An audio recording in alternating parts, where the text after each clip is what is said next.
जय हिंद साथियों, आप लोग कैसे हैं। उम्मीद करता हूं कि आप लोग बहुत ही बढ़िया होंगे। ठीक है, तो आज की इस वीडियो में हम लोग क्लास 12 के साइकोलॉजी यानी मनोविज्ञान के इस वीडियो में आपको हम कंप्लीट ऑब्जेक्टिव याद कराने वाले हैं। ठीक है, तो इस वीडियो में हम आपको 44 ऑब्जेक्टिव को याद करवाएंगे जो कि आपको परीक्षा की दृष्टि से महत्वपूर्ण रहने वाला, और यहाँ से आपको 2025 के बोर्ड परीक्षा में 100% ऑब्जेक्टिव लड़ेगा। ठीक है, और आपको 100% ऑब्जेक्टिव ये देखने को मिलने वाला है, इसलिए आप लोग शुरू से अंत तक बने रहिए। और इस चैनल को अगर सब्सक्राइब नहीं किए तो चैनल को भी सब्सक्राइब कर दिए और वीडियो को ज़्यादा से ज़्यादा दोस्तों के पास भी शेयर कर दिए ताकि आपके भाई बहन भी बढ़िया स्कोर साइकोलॉजी में कर सके।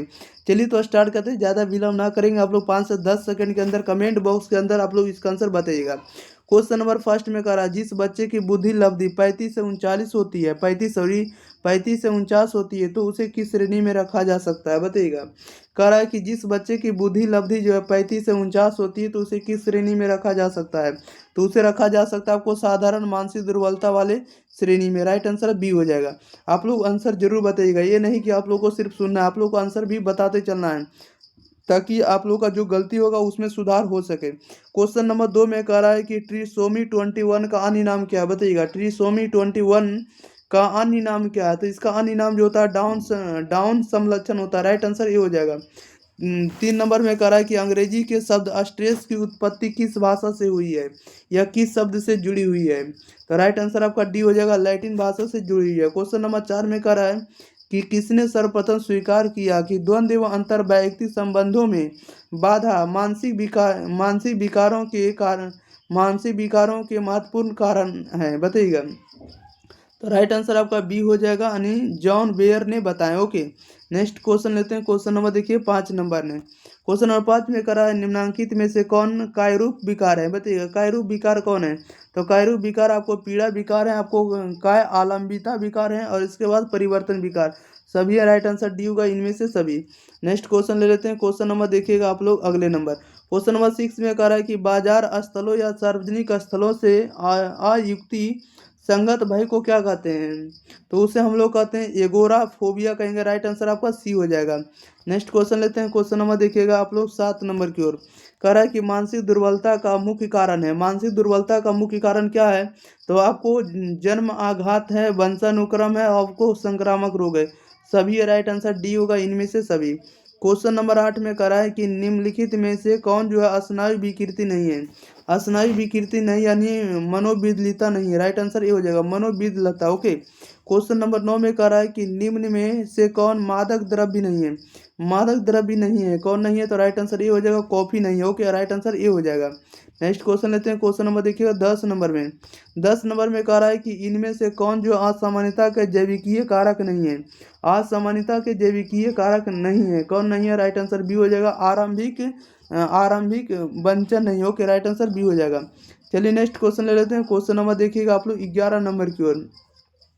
चलिए क्वेश्चन नंबर 11 भी आप लोगों के बीच आ गया। 11 नंबर में देखिए क्या कर रहा है कि आईसीडी 10 प्रस्तुत किया गया, आईसीडी 10 प्रस्तुत किया गया, तो यह प्रस्तुत किया गया आपको राइट आंसर सी हो जाएगा विश्व स्वास्थ्य संगठन द्वारा। ओके, क्वेश्चन नंबर 12 में कह रहा है कि द्विध्रुवीय विकार के दो ध्रुव हैं, द्विध्रुवीय विकार के दो ध्रुव हैं, वे दो ध्रुव कौन कौन है, राइट आंसर बी हो जाएगा उन्माद एवं विषाद है। राइट आंसर बी हो जाएगा।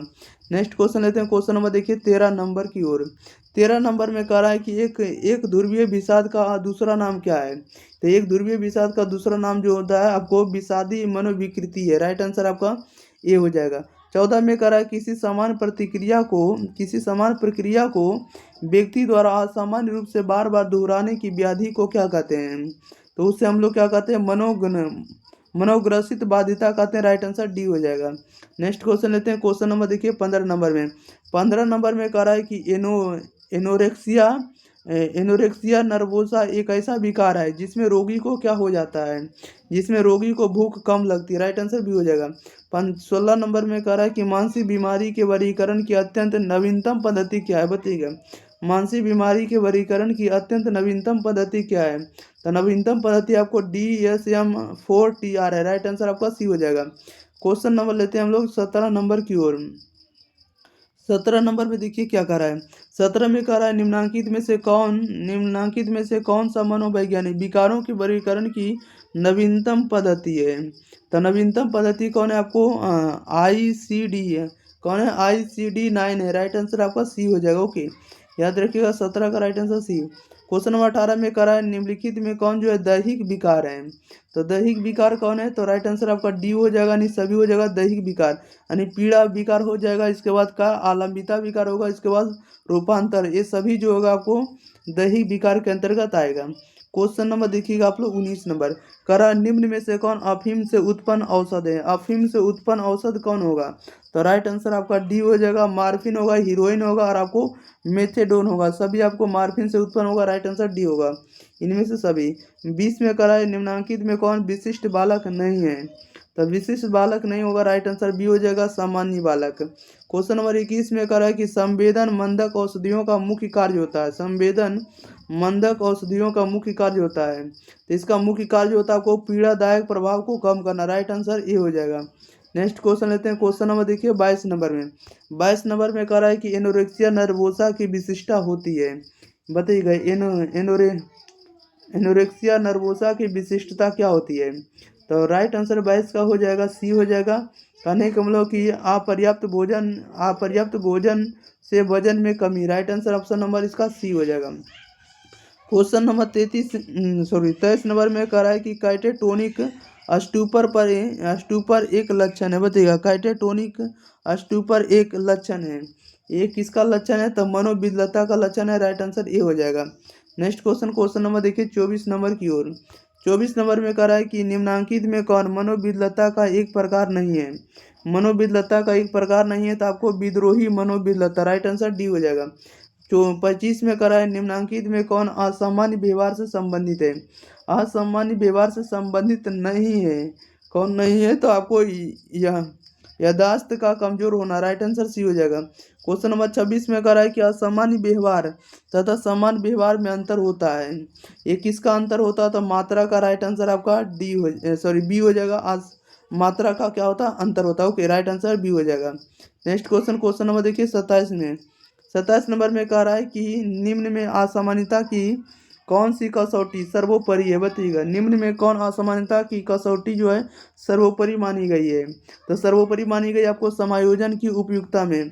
क्वेश्चन नंबर आपको 28 कह रहा है निम्नांकित में कौन दुश्चिंता विकार नहीं है, तो दुश्चिंता विकार नहीं है, कौन नहीं है, तो आपको मनोविच्छेदी पाषाण विकार, राइट आंसर डी हो जाएगा।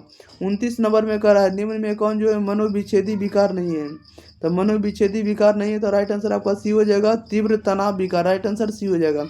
नेक्स्ट क्वेश्चन ले लेते हैं, क्वेश्चन नंबर देखिएगा आप लोग नेक्स्ट 30 नंबर। 30 नंबर में देखिए क्या कर रहा है, 30 नंबर में कह रहा है कि एक्रोफोबिया का अर्थ होता है, बताइएगा एक्रोफोबिया का अर्थ क्या होता है, तो इसका राइट आंसर आप लोग जल्दी जल्दी बताइएगा। तो एक्रोफोबिया का अर्थ होता है आपको ऊंचाई से डरना। क्वेश्चन नंबर 31 में कह रहा है एगोराफोबिया का अर्थ क्या होता है, तो एगोराफोबिया का अर्थ होता है भीड़ भाड़ वाली जगह से डरना, राइट आंसर आपका सी हो जाएगा। क्वेश्चन नंबर 32 कह रहा है मनोविच्छेदी पहचान मनोविकृति का दूसरा नाम क्या है, बताइएगा मनोविच्छेदी पहचान मनोविकृति का दूसरा नाम क्या है, तो इसका दूसरा नाम होता है बहुव्यक्तित्व होता है, राइट आंसर आपका ए हो जाएगा। क्वेश्चन नंबर देखिए 33 नंबर में। 33 नंबर में कह रहा है कि मनोविलता के रोगी में निम्नांकित में कौन सा विभ्रम की प्रबलता अधिक होती है। 33 का राइट आंसर आपका बी हो जाएगा, श्रवण विभ्रम, श्रवण यानी सुनने में उसको क्या होगा, तो आपको विकार होगा, ओके। 34 में कह रहा है कि सामान्य व्यवहार का सबसे मौलिक मापदंड निम्नांकित में से क्या, बताइएगा सामान्य व्यवहार का सबसे मौलिक मापदंड निम्नांकित में से कौन है, तो राइट आंसर ये हो जाएगा समाज द्वारा स्वीकृत व्यवहार, राइट आंसर ये हो जाएगा। क्वेश्चन नंबर देखिए 35 नंबर में। 35 नंबर में क्या कह रहा है, 35 में कह रहा है निम्नांकित में किसको अपराध शास्त्र का पिता कहा जाता है। अपराध शास्त्र का पिता कहा जाता है आपको लोम्ब्रोसो को कहा जाता है, राइट आंसर बी हो जाएगा। 36 में कह रहा है निम्नांकित में कौन जो है बुलिमिया विकार नहीं है, बुलिमिया विकार है, बताइएगा निम्नलिखित में कौन बुलिमिया विकार है, तो बुलिमिया विकार आपको कौन है, भोजन विकार, राइट आंसर ये हो जाएगा। 37 में करा द्विध्रुवीय मनोविकृति के कितने प्रकार हैं, बताइएगा द्विध्रुवीय मनोविकृति के कितने प्रकार हैं, तो राइट आंसर आपका ए हो जाएगा, दो प्रकार है, कितने प्रकार है, 2 प्रकार।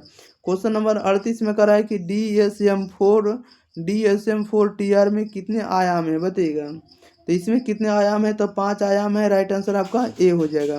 क्वेश्चन नंबर देखिए 39 में कह रहा है कि वायरस क्या है, बताइएगा वायरस आप लोग जल्दी जल्दी बताइएगा वायरस क्या था। वायरस आप लोग को पता होना चाहिए कि पैथोजेंस है, क्या है तो पैथोजेंस राइट आंसर ये हो जाएगा। 40 में करा सामान्य, असामान्य तथा श्रेष्ठ में केवल अंतर होता है। केवल किसका अंतर होता है तो केवल मात्रा का, राइट आंसर ए हो जाएगा। क्वेश्चन नंबर 41 में करा है कि डाउन समलक्षण एक प्रकार का रोग है, बताइएगा ये किस प्रकार का रोग है। डाउन समलक्षण एक प्रकार का रोग होता है तो यह आपको मानसिक दुर्बलता का रोग है, राइट आंसर आपका डी हो जाएगा।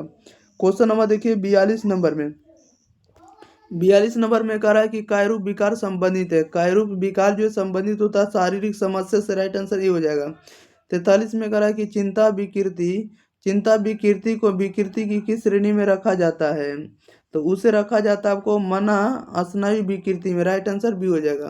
क्वेश्चन नंबर देखिए 44, उत्पीड़न भ्रमाशक्ति एक लक्षण है, बताइएगा उत्पीड़न जो है किससे संबंधित होगा तो मनोविकलता से, राइट आंसर आपका बी हो जाएगा। चलिए तो इस वीडियो में जितना आपको ऑब्जेक्टिव था सभी कंप्लीट कर दिए। सब्जेक्टिव में आपको ये दो नंबरीय क्वेश्चन आपको पूछा जाएगा, ठीक है।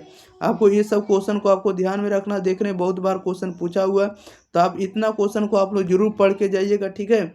और इससे बाहर आपको ऑब्जेक्टिव ज़्यादा तो देखने को नहीं मिलेगा, लेकिन एक आध दो को देखने को मिलेगा, ठीक है। लेकिन उससे आपको टेंशन नहीं लेना, आपको 100% ऑब्जेक्टिव में से आपको मात्र 85 ऑब्जेक्टिव को कवर करना होगा। तो आप लोग शुरू से अंत तक बने रहे हैं। वीडियो को शेयर जरूर कर दिएगा, चैनल को सब्सक्राइब नहीं किए तो चैनल को भी सब्सक्राइब कर दिएगा और बताइए कि आपको किस विषय पर आप लोगों को वीडियो चाहिए, ठीक है। कमेंट बॉक्स में जरूर कमेंट करें, okay. Thank you for watching this video, धन्यवाद।